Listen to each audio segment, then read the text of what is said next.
ആദ്യത്തെ ചലഞ്ച് എന്ന് പറഞ്ഞാൽ പുസ്തകം വായിച്ചിട്ട് അങ്ങനെ കാണാനിരിക്കുന്ന ഒരു പ്രേക്ഷകനാണ്.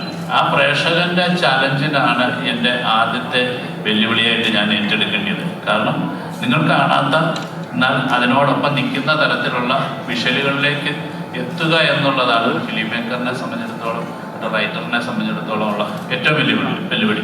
അത് തന്നെയാണ് എൻ്റെ ഏറ്റവും വെല്ലുവിളി. അതുകൊണ്ട് തന്നെ ഒരു ജീവിതം പുസ്തകമായപ്പോൾ ഒരുപാട് ബെന്യാമിൻ അതിൻ്റെ അകത്ത് മാറ്റങ്ങളിലൂടെ കൊണ്ടുവന്നു. ഒരുപാട് ബെന്യാമിനായിട്ട് എഴുതി ചേർന്നു.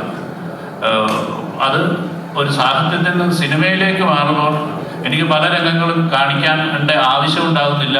അല്ലെങ്കിൽ പല കാര്യങ്ങളും ഒരു പാരഗ്രാഫിൽ സൈനുവിനെ കുറിച്ച് പറഞ്ഞത് ചിലപ്പോൾ 4-5 സീനുകളിലായിട്ട് എനിക്ക് പറയാൻ പറ്റുമായിരിക്കും, അല്ലെങ്കിൽ കൂടുതലായിട്ട് അവരുടെ റിലേഷനെ കുറിച്ച്.